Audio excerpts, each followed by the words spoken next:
দুধের মধ্যে 1 কাপ সুজি আর সামান্য আটা গুলে খুব সহজে কোনো রকম ঝামেলা ছাড়াই ঝটপট এভাবে একবার বানিয়ে খেয়ে দেখুন।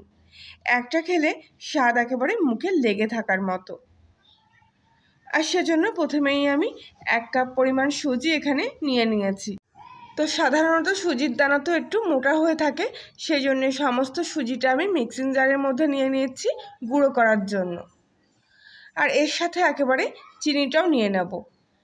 আর সেজন্য আমি এখানে 1/2 কাপ পরিমাণ চিনি নিয়ে নিয়েছি। এর মধ্যে 2টো এলাচও এর মধ্যে দিয়ে দেব, একেবারে গুঁড়ো হয়ে যাবে আর গন্ধটাও কিন্তু দারুণ আসবে।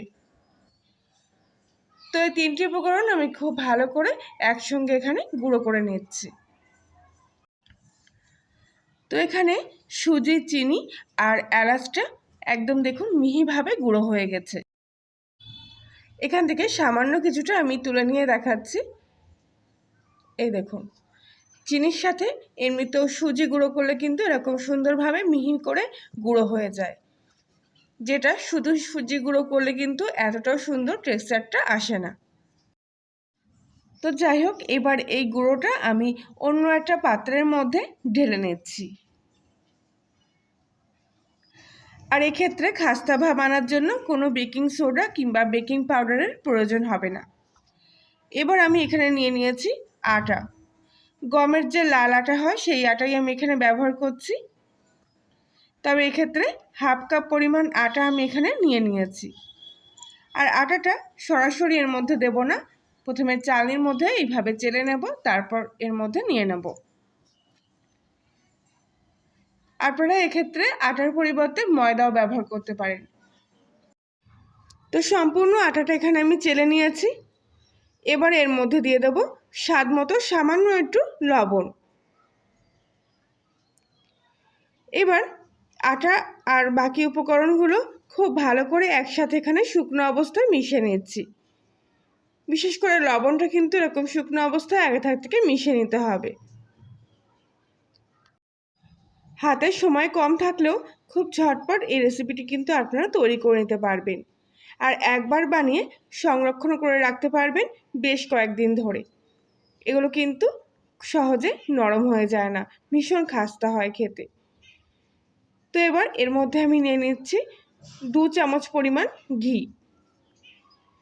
ঘিয়ের পরিবর্তে আপনারা সাদা তেলও ব্যবহার করতে পারেন, তবে সামান্য একটু ঘি লাগবে, তো আমার মনে হয় ঘিটা ব্যবহার করাই ভালো হবে, এতে গন্ধ এবং স্বাদটা ভালো আসবে।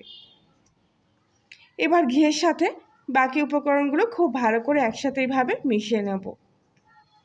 এভাবে হাতের মধ্যে নিয়ে নিয়ে একটু ডলা দিয়ে দিয়ে ভালো করে ঘিটাকে মিশিয়ে নিতে হবে। সামান্য ঘি দিয়ে মাখা, তাই এরকম কিন্তু ঝুরঝুরেই থাকবে। তো খুব ভালো করে ঘিয়ের সাথে আটা আর সুজিটা ভালো করে এইভাবে মিশিয়ে নিয়েছি। এবার আমি এখানে কিছুটা ড্রাই ফ্রুট দেবো। আগে থেকে কিছুটা কাঁচা বাদাম আমি জলে ভিজিয়ে খোসা ছাড়িয়ে এরকম ছোটো ছোটো কুচি করে নিয়েছিলাম, আর সেই বাদাম কুচিগুলো এর মধ্যে দিয়ে দিলাম।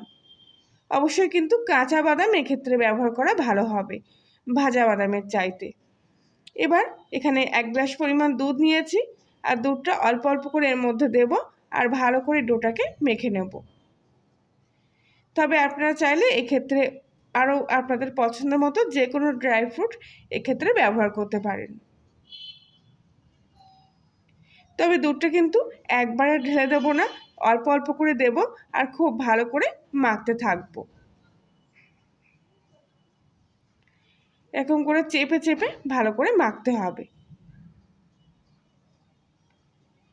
তো এক্ষেত্রে খুব একটা শক্ত করে খামিটা মাখার কোনো প্রয়োজন নেই, একটু এরকম অল্প অল্প নরম থাকবে, হাতের মধ্যে এরকম লেগে লেগে যাবে, ঠিক এরকম করে কিন্তু খামিটাকে মেখে নিতে হবে প্রথম অবস্থায়।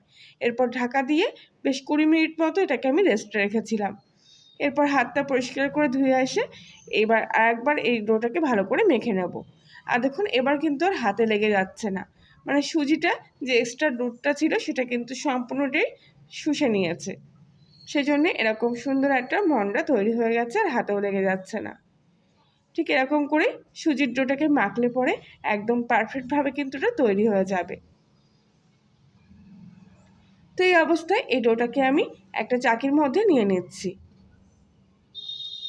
এবার একটা লম্বা মতো রোল করে নেব এই ডোটাকে। এরকম হালকা হাতে 2-1 পাক দিলেই দেখবেন এরকম লম্বা শেপ হয়ে গেছে। দুই সাইডটা একটু সমান করে নিতে হবে, আর তারপর থেকে ওপর থেকে একটু হালকা হাতে চেপে চেপে এরকম একটু চ্যাপ্টা মতো করে নিচ্ছি। এবার এর থেকে একদম পাতলা পাতলা স্লাইস করে কেটে নিচ্ছি। আপনারা আপনাদের পছন্দ মতো যে কোনো শেপে কিন্তু এগুলো কেটে তৈরি করতে পারেন, সেটা গোলও হতে পারে আবার চৌকো। তবে একটা কথা বলে রাখি, যখন কাটবেন তখন কিন্তু চাকুটা এরকম ঘষা দিয়ে দিয়ে কাটবেন, চেপে কাটলে কিন্তু শেপটা নষ্ট হয়ে যাবে। দেখুন এরকম উপর থেকে হালকা হাতে একটু ঘষা দিয়ে দিয়ে আমি কিন্তু প্রত্যেকটা স্লাইস এখানে কেটে নিয়েছি। তো সবগুলো কাটা হয়ে গেলে এবার এক এক করে এখান থেকে আমি এগুলো বার করে নিচ্ছি। আর দু সাইডটা আর বিশেষ করে ধারগুলো হাত দিয়ে এইভাবে চেপে চেপে দিচ্ছি। সবগুলো আমি একইভাবে এখানে তৈরি করে নিয়েছি। এবার অন্য একটা প্লেটের মধ্যে আমি এগুলো নিয়ে নিচ্ছি। আশা করছি আজকের রেসিপিটি সম্পূর্ণ দেখার পর আপনাদের ভালো লেগে থাকবে। ভালো লাগলে প্লিজ লাইক শেয়ার কমেন্ট করে জানাবেন। এবারে এখানে আমি একটা ফ্রাইং প্যানের মধ্যে কিছুটা সাদা তেল নিয়ে নিয়েছি। তেলটা বেশ ভালোভাবে গরম হলে গ্যাসের ফ্লেমটা একদম সিম আঁচে রেখে এবার এগুলো এক এক করে আমি তেলের মধ্যে দিয়ে দিচ্ছি। প্রথম অবস্থায় তেলের মধ্যে দেওয়ার পর তেলটাকে এরকম হালকা করে একটু নাড়িয়ে চাড়িয়ে নেব, আর এরপর কিছুক্ষণ এগুলোকে এই অবস্থায় রেখে দেবো একটু ভাজা হওয়ার জন্য। আস্তে আস্তে যখন দেখবেন এগুলো পুরোপুরি ভাজা হয়ে গেছে তখন দেখবেন আপনা আপনি কিন্তু প্যানের গা থেকে এগুলো উঠে আসছে, আর একটা পিঠ হালকা একটু লালচে ভাব চলে আসলেই এগুলোকে উল্টে দিতে হবে উল্টো পিঠটা ভাজা হওয়ার জন্য। এইভাবে তৈরি করলে একটাও সুজির বিস্কুট ভেঙে যাবে না কিংবা ফেটে যাবে না।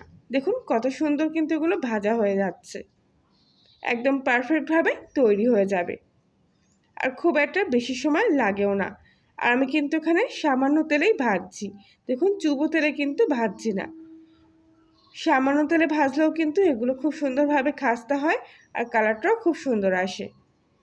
তো সবসময় যে চুবো তেলে ভাজতে হবে আর বেশি তেল লাগে এগুলো ভাজতে, এমন কিন্তু সেরকম কোনো কথা না।